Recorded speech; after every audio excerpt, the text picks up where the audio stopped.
دجال کے بارے میں بہت سارے حدیث ہیں، لیکن ایک حدیث میں ہمیں دجال کی ایگزیکٹ لوکیشن کے بارے میں بہت سارے ہنٹس دیے گئے ہیں، اور یہ حدیث ہم سب نے بار بار سنی ہوئی ہے کہ ایک دن بھری محفل میں رسول اللہ صلی اللہ علیہ وسلم کے پاس ایک عیسائی آیا اور اس نے اسلام قبول کر کے اپنا واقعہ سنایا کہ میں اور کچھ لوگ عرب سے مشرق کی طرف روانہ ہوئے، ہم ابھی راستے میں ہی تھے کہ اچانک سمندر کا موسم بدل گیا اور ہماری کشتی اپنے راستے سے بھٹک گئی۔ ایک مہینہ ادھر ادھر بھٹکنے کے بعد سمندر نے آخر کار ہماری کشتی کو ایک جزیرے کے پاس لا کھڑا کیا۔ بڑی کشتی ڈاک کر کے ہم چھوٹی کشتیوں کے ذریعے اس جزیرے پہ پہنچے،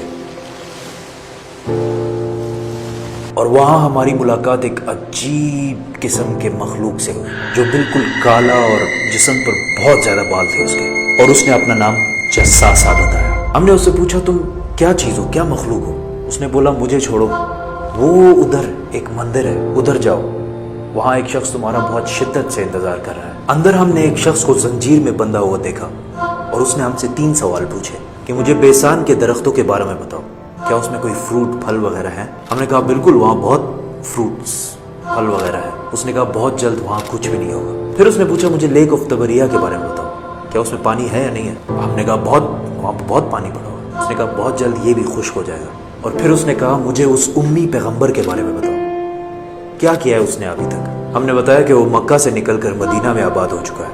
اس نے کہا کیا واقعی وہ یثرب مدینہ آ چکا ہے؟ یہ کہتے ہی اس نے کہا کہ اب میں بتاتا ہوں کہ میں کون ہوں، میں ہوں دجال، اور بہت جلد میں اپنی قید سے آزاد ہو جاؤں گا اور تمام علاقوں میں جاؤں گا سوائے مدینہ یعنی یثرب کے۔ رسول اللہ صلی اللہ علیہ وسلم نے تمام لوگوں کو مخاطب کر کے کہا اے لوگو، یہ ہے یثرب مدینہ۔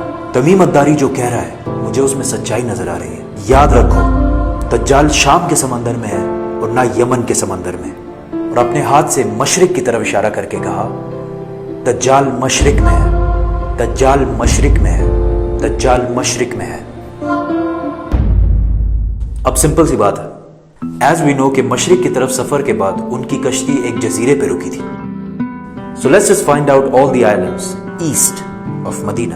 مدینہ کے ایسٹ میں there's the famous Arabian Sea، اور اس میں مینلی 4 جزیرے پائے جاتے ہیں: Lakshadweep island in India, Socotra island in Yemen, Masirah island in Oman, and Astola in Pakistan. حدیث میں کلیئرلی فرمایا گیا ہے کہ دجال یمن کے سمندر میں نہیں ہوگا، تو یہ 2 آئلینڈز تو نکل گئے۔ رسول اللہ صلی اللہ علیہ وسلم نے مدینہ میں جو مشرق کی طرف اشارہ کیا تھا، اگر اس سے ہم ایک سیدھی لائن کھینچیں تو وہ بالکل استولا آئلینڈ کے اوپر سے گزرتی ہے۔ اور جب جساسا نے ان کو اس جزیرے پہ ایک ٹیمپل مندر کی طرف بھیجا تھا، تو اس جزیرے پہ ایک مندر ٹیمپل کے کوئی ریمینز تو ہونے چاہیے۔ انڈیا کے اس آئلینڈ میں تو ایسا کچھ بھی نہیں ہے، لیکن پاکستان کے استولا آئلینڈ میں پتہ ہے کیا ہے؟ مندر۔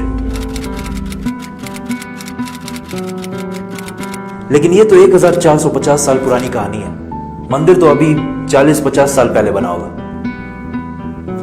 2000 سال پرانا مندر، اور مندر بھی کس کا؟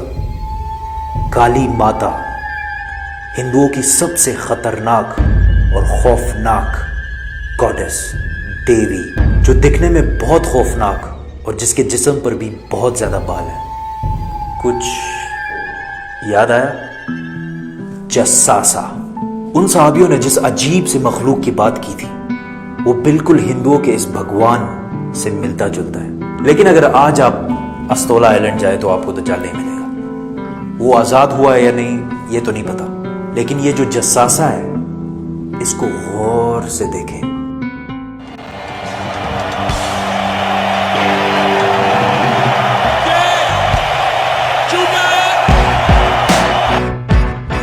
نائنٹین 1970 کے امریکن میوزک انڈسٹری کے سب سے بڑے بینڈز میں سے ایک بینڈ رولنگ سٹونز ہے۔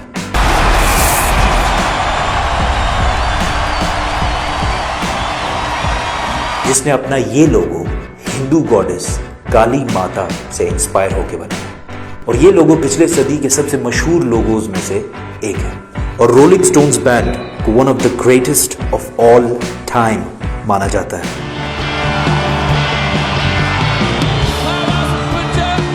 ون وے اور دی ادر، دجال کے جزیرے والے جساسا کا پوری دنیا کے میوزک انڈسٹری اور فلم انڈسٹری کو شیپ کرنے میں بہت بڑا ہاتھ ہے۔